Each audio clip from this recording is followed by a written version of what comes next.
আসসালামু আলাইকুম। এই ভিডিওর মধ্যে আইএলটিএস স্পিকিং এর আইডিয়া জেনারেট নিয়ে 9টা টিপস শেয়ার করব। আশা করি এই 9টা টিপ যদি আপনারা ফলো করেন, আপনারা ভালো করে স্পিকিং করতে পারবেন। প্রথম হচ্ছে ডাব্লিউএস কোশ্চেন আমরা ফোকাস করব। ডাব্লিউএস কোশ্চেন কেন ফোকাস করব? ডাব্লিউএস কোশ্চেন দিয়ে আমরা হচ্ছে ইজিলি কোনো একটা কমপ্লেক্স সেন্টেন্স আমরা এক্সপ্লেইন করতে পারি, আমাদের মতামতগুলো আমরা এক্সপ্লেইন করতে পারি এবং আমাদের মতগুলো সুন্দর হয়ে থাকে। দ্যাটস ওয়াই আমরা ডাব্লিউএস কোশ্চেনে অবশ্যই ফোকাস করব। ডাব্লিউএস কোশ্চেন ফোকাস করলেই দেন হচ্ছে আপনার যে কমপ্লেক্স যে সেন্টেন্স, মানে গ্রামার যে ভেরিয়েশন, যে স্ট্রাকচার ভেরিয়েশন যে বিষয়গুলো থাকে সেগুলো টাচ হয়ে যায়। সো এবং ডাব্লিউএস কোশ্চেন দিয়ে কিন্তু আমরা অনেক আইডিয়াও আমরা অ্যাড করতে পারি। সো ডেফিনেটলি আমরা ডাব্লিউএস কোশ্চেন ইউজ করবো। যেমন এখানে কিছু এক্সাম্পল দেওয়া দেওয়া আছে। যেমন হোয়াট, হোয়ার, হোয়েন, হো, হাই, হাউ।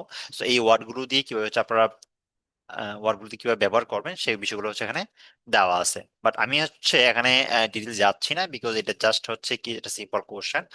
বাট অবশ্যই আপনাকে অ্যান্সার করতে হবে। সো অ্যান্সার অ্যান্সার করার সময় আপনাকে এই ডাব্লিউ কোশ্চেন গুলো অ্যাড করে কথা বলতে হবে। দেন হচ্ছে নিজের অভিজ্ঞতা বা কল্পনা ব্যবহার করুন। যখন হচ্ছে আপনাকে কোনো একটা প্রশ্ন করবে, তখন অবশ্যই আপনি চেষ্টা করবেন আপনার নিজের পার্সোনাল এক্সাম্পল শেয়ার করার জন্য, বিকজ এক্সামিনার কিন্তু যাচাই করবে না যে আসলে এটা আপনার সাথে হয়েছে কি হয় নাই।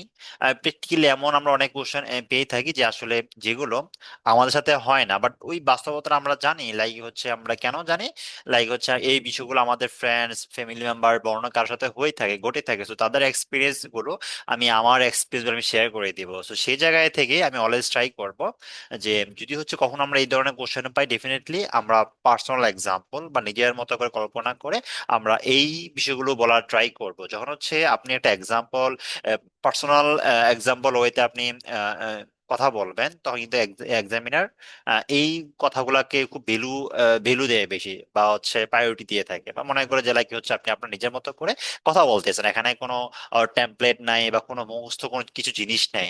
যেহেতু হচ্ছে এটা ল্যাঙ্গুয়েজ টেস্ট, তো সেক্ষেত্রে এক্সামিনার এটাই চায় যে লাইক হচ্ছে আপনি আপনার মতো করে আপনি কথা বলবেন, নিজের এক্সপিরিয়েন্স শেয়ার করবেন, এখানে কোনো ট্যাবলেট মুখস্থ করবেন না। বা হচ্ছে কোনো ওয়ার্ড, কোনো সেন্টেন্স মুখস্থ করে আপনি বলবেন না। সো এটাই হচ্ছে বেসিক্যালি এক্সামিনার চেয়ে থাকে। সো যখন হচ্ছে আপনি নিজের পার্সোনাল এক্সাম্পল ইউজ করে কথা বলতে পারবেন, ব্যবহার করে পার্সোনাল আইডিয়াগুলো আপনি শেয়ার করতে পারবেন, তখন হচ্ছে আপনার স্কোরটা ডেভেলপ হবে। আর যখন হচ্ছে আপনি পার্সোনাল এক্সাম্পল থেকে, পার্সোনাল লাইফ থেকে আপনি কিছু বলার ট্রাই করবেন, তখন দেখবেন যে আপনি অনেক কিছু বলার সুযোগ পাচ্ছেন। আর যখন হচ্ছে আপনি মুখস্থ কিছু বলার আপনি ট্রাই করবেন বা টেমপ্লেট পরে কিছু বলার ট্রাই করবেন, আপনার কাছে লিমিটেড আইডিয়া থাকবে। তো সেই জায়গা থেকে অবশ্যই আপনার উচিত পার্সোনাল এক্সাম্পল বা নিজের মতো করে কল্পনা করে এই বিষয়গুলো অ্যান্সার করা। 3 নম্বর হলো যে ফায়ার টেকনিক। আর ফায়ার টেকনিক থেকে এখানে 4টা পয়েন্ট, সেটা হলো যে আমরা এই টেকনিক ব্যবহার করে মোটামুটি আমরা অনেকগুলো অ্যান্সার আমরা করতে পারি। যেমন এফ হচ্ছে ফিলিংস, আই হচ্ছে ইম্পর্টেন্স, আর হচ্ছে রিজন, ই হচ্ছে এক্সাম্পল। যখন হচ্ছে আমাদেরকে কোনো একটা কোশ্চেন করা হবে, আমরা এটা অনুভূতি বিষয়ে আমরা বলতে পারি যে এই কাজটা কেন করা হয়েছে। সো এই কাজটা করে আপনি কি অনুভূতি ফিল করছেন, বা আপনি এই কাজের শুরুতে কি অনুভব ফিল করছেন, সেই বিষয়গুলো হচ্ছে আমরা এখানে বলতে পারি। দেন হচ্ছে ইম্পর্টেন্স, যে এই কাজটা কতটুকু ইম্পর্টেন্ট, গুরুত্ব, সেটা হচ্ছে আমরা বলতে পারি। দেন হচ্ছে রিজন এবং এক্সাম্পল, এই 4টা পয়েন্ট যদি আমরা মাথায় রাখি, তখন হচ্ছে আমরা যে কোনো পয়েন্ট আমরা খুব সহজেই এক্সপ্লেন করতে পারি, বা আমাদের মাথায় অনেকগুলা আইডিয়া আসে কথা বলার জন্য। সো ডেফিনেটলি আমরা এই 4টা পয়েন্ট আমরা ব্যবহার করব। এখানে কিছু এক্সাম্পল দেওয়া আছে, যেমন লাইক হচ্ছে টপিক ডেসক্রাইব এ টিচার। যেমন হচ্ছে উনি খুবই দয়ালু ছিলেন। সো আপনি হচ্ছে একজন টিচার সম্পর্কে এক্সপ্লেন করতেছেন ইম্পর্টেন্স, তার জন্য আপনি লাইক ইংরেজি শিখতে পারছেন, একটা ইম্পর্টেন্স আপনি এখানে শেয়ার করলেন। রিজন, উনি সবসময় আমাদের উৎসাহ দিতেন। সো ডেফিনেটলি হচ্ছে উইদাউট মানে কি ইন্সপিরেশন বা হচ্ছে মোটিভেট, সো এখানে আসলে অনেক কিছু সম্ভব হয় না রাইট নাও। তো সেই জায়গাতে হচ্ছে আপনি এগুলো জাস্ট এক্সাম্পল অ্যাকচুয়ালি। সো আপনারা এগুলো একটু পরে নেবেন, বাট মেইন পয়েন্ট হলো যে এই 4টা পয়েন্ট যদি আপনারা মাথায় রাখেন, দেন আই থিঙ্ক আপনি এনাফ আইডিয়া পাবেন কথা বলার জন্য। দেন যে সিম্পল স্টোরি টেলিং, এখানে কিছু পয়েন্ট আছে যে লাইক হচ্ছে আপনি যখন একটা কথা বলবেন, এখানে কিন্তু একটা বিগিনে একটা কথার শুরু বা একটা ঘটনার শুরুটা কি হয়েছে সেখান থেকে আপনি শুরু করবেন, তারপর হচ্ছে মাঝখানে কি হয়েছে আপনি সেটা বলবেন, দেন হচ্ছে শেষে কি হচ্ছে আপনি সেটা বলবেন। এটা হচ্ছে একটা স্টোরি স্টোরি টেলিং এর একটা ওয়ে। লাইক হচ্ছে এখানে আমি র্যান্ডমলি আমি লাস্টে যে আমার ফিলিংস আমি সেটা বলে দিলাম না, অ্যাকচুয়ালি এটা আপনারা এভাবে বলবেন না, আপনারা অবশ্যই এই ওয়েটা ফলো করবেন। যখন হচ্ছে আপনাদেরকে একটা কোশ্চেন করা হবে বা ওটা কিউ কার্ডে আপনাকে ডেসক্রাইব করতে বলবে, তখন অবশ্যই আপনি এই প্রথম বিগিনিং থেকে এন্ডিং পর্যন্ত যে বিষয়গুলো ঘটে থাকে মানে সিকুয়েন্স স্টেপ বাই স্টেপ আপনি বলবেন। সো ডেফিনেটলি আপনাকে এই বিষয়টাতে বেশি ফোকাস করা উচিত। সো কিভাবে আপনার স্টোরি টেলিং করবেন এই বিষয়গুলো থেকে, এই বিষয়টা হচ্ছে আমরা এখান থেকে আইডিয়া পেয়ে থাকি। দেন হচ্ছে মাইন্ড মাইন্ড ম্যাপ বা হচ্ছে মেমোরি ট্রিগার ব্যবহার করুন। যখন হচ্ছে আপনাকে কোনো একটা কোশ্চেন করা হবে বা কিছু একটা বিষয় জানতে চায়, সো আপনি এগুলো কানেক্ট করেন যেগুলো একটা পর একটা কি হয়ে থাকে। লাইক হচ্ছে যেমন বুক, বুক মানে হচ্ছে একটা বই। সো বই একটা অথর লিখে তার প্লট, তার বইয়ের মধ্যে অনেক লেসন থাকে, হোয়াই টু রিড এবং ফিলিংস। সো এখন হচ্ছে আপনি বইটা কোথায় পড়ছেন বা বইটার মধ্যে কি কি অধ্যায় ছিল বা বইটার পর আপনার অনুভূতি কি, এগুলো হচ্ছে একটা মাইন্ড ম্যাপ। সো যখন হচ্ছে আপনাকে একটা কোশ্চেন করা হবে, so এভাবে এই যে বিষয়টার সাথে কোন কোন বিষয়গুলা কানেক্টেড সেগুলো বোঝার ট্রাই করে ইনস্ট্যান্টলি সেগুলো মাথায় রাখুন। সো আপনাকে ফলো করতে হবে মাইন্ড ম্যাপের উপর। যদি হচ্ছে আপনারা এই বিষয়টা ফোকাস করেন, ডেফিনেটলি আপনি অনেক আইডিয়া পাবেন কথা বলার জন্য। দেন হচ্ছে টাইম জোন। টাইম জোনটা হচ্ছে খুব বেশি ইম্পর্টেন্ট আমি মনে করি। আমরা যখন হচ্ছে আমাদের জন্য একটা কোশ্চেন করা হয়, আমরা পাস্ট প্রেজেন্ট ফিউচার তিনোটার মধ্যে আমরা মানে একটা কনফ্লিক্ট লাগাই ফেলি। লাইক হচ্ছে আমাদের অনেক সময় পাস্টের কথা বলে আমরা প্রেজেন্টের আইডিয়া দিয়ে দিই, বা হচ্ছে প্রেজেন্টের কথা বলে ফেলি, বা হচ্ছে অনেক সময় আমাদের প্রেজেন্টের কথা বলে আমরা পাস্টের অতীত কথা বলে ফেলি। বিশেষ করে যা ম্যাক্সিমাম সময় হচ্ছে আমাদের পাস্টের বিষয় জানতে চাই, তখন যে আমরা প্রেজেন্টের কথা বলে ফেলি বা প্রেজেন্ট স্ট্রাকচারের কথা বলে ফেলি। সো এই বিষয়গুলো অবশ্যই আপনাকে মাথায় রাখতে হবে যে আপনাকে যেই বিষয়গুলো জানতে চায়, সো আপনাকে সেই বিষয়গুলোর উপর ফোকাস করতে হবে। যদি আপনাকে পাঁচটা জানতে চায়, অবশ্যই আপনাকে পাঁচটা ফোকাস করতে হবে। এমনকি আপনার আইডিয়াগুলো বা আপনার পয়েন্টগুলো বা আপনার সেন্টেন্সগুলো অবশ্যই পাস্ট টেন্সের হওয়া লাগবে।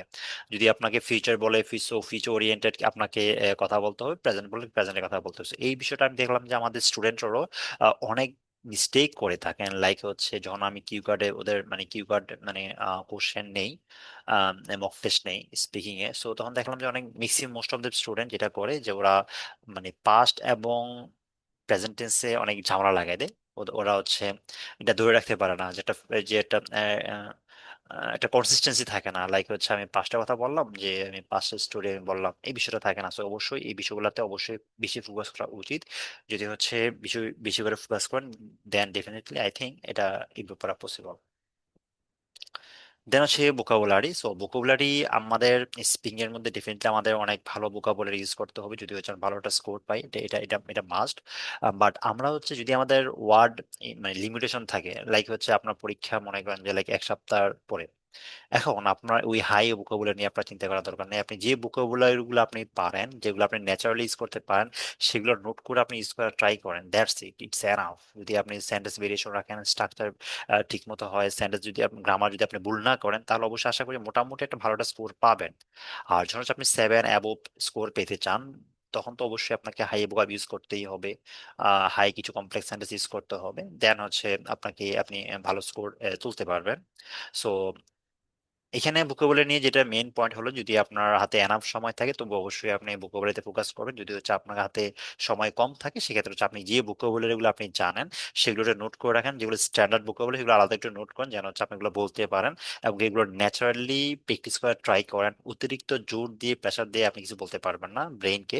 সো আমাদের ব্রেইনকে যদি আমি কিছু মানে করাতে চাই, তখন অবশ্যই আমাকে একটা মানে ন্যাচারালি হয়তো আমাদের মানে করাতে হবে, আদারওয়াইজ এগুলো ইউজ করতে পারবে না। বিকজ অনেকে এই সিচুয়েশনটা ফেস করবেন যে আপনি বাসায় বসে অনেক কিছু শিখছেন না, অনেক কিছু শিখলেও আপনি যখন এক্সাম হলে যাবেন, যখন এক্সামের আপনাকে কোশ্চেন করবে, আপনি তো এমনিও টেনশনে থাকবেন, তো অনেক কিছু আপনি বলতে পারবেন না, অনেক কিছু আপনার মাথার উপরে দিয়ে চলে যাবে, বা হচ্ছে অনেক কিছু আপনি মানে পড়ে গেছেন বাসায়, আপনি 100% শিওর যেগুলো আপনি বলতে পারবেন, বাট তখন হচ্ছে বলতে পারবেন না পরীক্ষা হলে। বিকজ তখন যে মানে আসলে এগুলো আপনি ন্যাচারালি আপনি শিখেন নাই, আপনি এগুলো প্র্যাকটিস করেন নাই। সো এই প্রবলেমটা আপনার ফেস করবেন পরীক্ষা হলে গিয়ে। সো ডেফিনেটলি আমি বলবো যে আপনারা যে ভোকাবুলারি গুলো শিখেন সেগুলো মানে ন্যাচারালি ইউজ করার ট্রাই করেন, যদি হচ্ছে আপনি ন্যাচারালি স্কোয়ার প্র্যাকটিস করেন, তখনই মূলত হচ্ছে আপনি যতই টেনশনে থাকুন বা যতই চাপে থাকুন, তখন আপনি এই ওয়ার্ডগুলো ব্যবহার করতে পারবেন।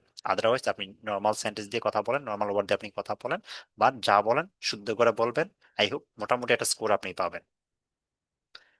দেন হচ্ছে ক্যাটাগরি বেস থিঙ্কিং। এখন এখানে আরেকটা বড় প্রবলেম হলো যে আমরা যখন স্পিকিং এর কথা বলি, আমরা হচ্ছে র্যান্ডমলি স্পিকিং করি। অ্যাকচুয়ালি র্যান্ডমলি স্পিকিং করা আমি কখনোই প্রিফার করবো না, বিশেষ করে আইএলটিএস স্পিকিং এর জন্য। যদি আপনি আইএলটিএস স্পিকিং ভালো করতে চান, আপনি কখনোই র্যান্ডমলি স্পিকিং করবেন না। আমি বলবো যে আপনি টপিক বেস আপনি স্পিকিং করেন, যেমন person, place, object, activities, event, experience, বা হচ্ছে আদার্স যা কি যেই কিওয়ার্ড গুলো আছে আপনি একটু ক্যাটাগরিতে ভাগ করে ফেলেন। ক্যাটাগরিতে ভাগ করে ফেলে কি হবে, যে লাইক হচ্ছে যে ক্যাটাগরি গুলো আপনি পড়তেছেন বা মার্কার থেকে যে কিওয়ার্ড গুলো আপনি পড়তেছেন, এইগুলো আপনি পরীক্ষা হলে পাবেন। সো আপনি মনে করেন বাসায় বসে র্যান্ডমলি কারোর সাথে স্পিকিং করতেছেন, ওটা আসলে এত কাজে দিবে না। তবে হ্যাঁ, মোটামুটি কাজে দিবে, বাট সবচেয়ে বেশি কাজে দিবে যদি হচ্ছে আপনি টপিক বেস করে প্র্যাকটিস করেন এবং কি আপনার কি ভুলগুলো হচ্ছে সেগুলো ডেভেলপ করেন, তখন আপনার বেশি কাজে দিবে। আর যখন আপনি টপিক বেস করে প্র্যাকটিস করবেন, পার্ট 2 হয়ে যাচ্ছে, পার্ট 3 হয়ে যাচ্ছে, সো একসাথে আপনার দুইটা প্রিপারেশন মানে হয়ে যাচ্ছে। পার্ট 1 তো 15-20 টপিক পড়লে মোটামুটি কমন পড়া যায়, কমন কমন ফলানো যায়। ইভেন 2-3 সেম, যদি হচ্ছে আপনি মার্কার ফলো করেন, আই হোপ যে আপনি অল কোশ্চেন আপনি অ্যান্সার করতে পারবেন। বাট প্রথম কথা হলো যে আপনাকে অবশ্যই টপিক বেস করে প্র্যাকটিস করতে হবে। লাইক হচ্ছে আপনি যে পার্সন পড়তেছেন, পার্সন রিলেটেড যতগুলো কিওয়ার্ড আছে আপনি সবগুলো একসাথে শেষ করেন। দেন প্লেসে যান, প্লেস রিলেটেড যতগুলো কিওয়ার্ড আছে সবগুলো আপনি শেষ করেন, নোট করে ফেলেন। দেন হচ্ছে আপনি দেখবেন যে আপনার ইমপ্রুভ হচ্ছে। বাট আদারওয়াইজ এখানে ইমপ্রুভ, আপনি যদি র্যান্ডমলি প্রিপারেশন নেন, এখানে ইমপ্রুভ করা কঠিন। সো ফাইনালি যেটা করতে হবে, আপনাকে প্র্যাকটিস করতে হবে। উইদাউট প্র্যাকটিস আপনি ভালো কখনোই করতে পারবেন না। যদি আপনি ভালো করে প্র্যাকটিস করেন, আহ, এবং কি টপিক বেস করে যদি আপনি প্র্যাকটিস করেন, আপনি যে ভোকাবুলারি গুলো আপনি পড়ছেন, নোট করছেন, একটা হচ্ছে নর্মাল ভোকাবুলারি, একটা হচ্ছে standard vocabulary. So standard vocabulary গুলো অবশ্যই একটু অ্যাডভান্স হবে, বা হচ্ছে টপিক বেস হবে, বা হচ্ছে আইএলটিএস এর ভালোটা স্কোর পাওয়ার জন্য হবে। তো সেগুলো আপনি নোট করবেন, নোট করে আপনি এগুলো প্র্যাকটিস করে ট্রাই করবেন। সো যত বেশি আপনি প্র্যাকটিস করবেন, যত বেশি ন্যাচারালি আপনি এগুলো ইউজ করতে পারবেন, তত বেশি ভালো স্কোর তুলতে পারবেন। সো ফাইনালি আপনাদের অবশ্যই উচিত এই 9টা পয়েন্ট ফলো করা। যদি আপনি 9টা পয়েন্ট ফলো করতে পারেন, আই থিঙ্ক আপনাদের স্পিকিং ভালো হবে। Thank you.